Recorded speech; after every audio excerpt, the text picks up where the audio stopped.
Although she had only one film to her name and a couple dozen short films under her belt, people started calling her a filmmaker. She still has trouble describing herself as one. The filmmaker watched a lot of films when she was a kid. The way she remembers it, her childhood was just a set of shots repeating. There are only a few things that the filmmaker could remember about her childhood. For instance, when she was a kid, she had dreams of strange men falling into her bed. She remembers when she caught her older brother with his girlfriend one night. But what she thinks about the most are films that she watched as a child but couldn't remember the title. One film she watched was about a female detective whose calling it was to arrest husbands in the cases of domestic abuse. One day she tripped and hit her head on a doorknob, giving herself a black eye. From then on, the detective took those claims much more seriously. But there's one film that troubles her to this day. She refers to it as The Girlfriend of Keys.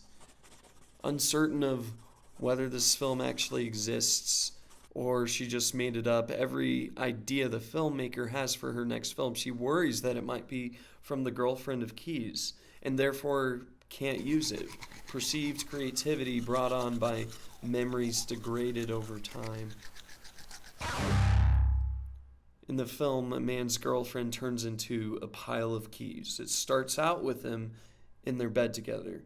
The man wakes up from a dream and goes to the bathroom. He'd wait in the bathroom until the toilet was done flushing so she wouldn't be woken by the sound. When the man returns, his girlfriend's no longer there, but in her place are keys showing her likeness. All of her stuff is left there.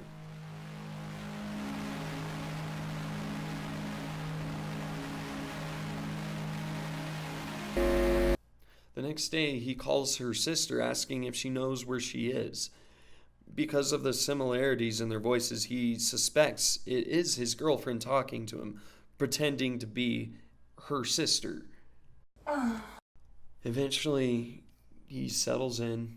The man just goes on with his life.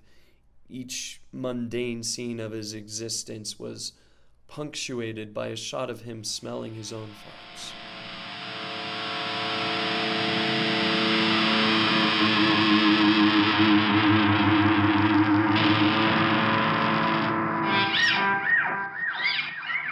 There's one section of the film where he starts stealing his neighbor's mail as soon as he realizes that the keys his girlfriend left work on all sorts of things.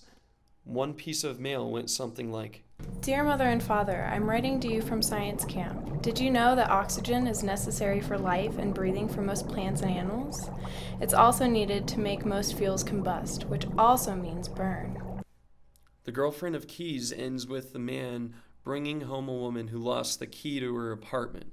She decides to help him recreate his girlfriend's disappearance from that night, since he helped her into her own place. He leaves for the bathroom, waits for the toilet, but she's still there. Disappointed, he tries to fuck her. Failing to fuck her, he goes over to his keys. He's left there missing the touch of his girlfriend while he feels the keys.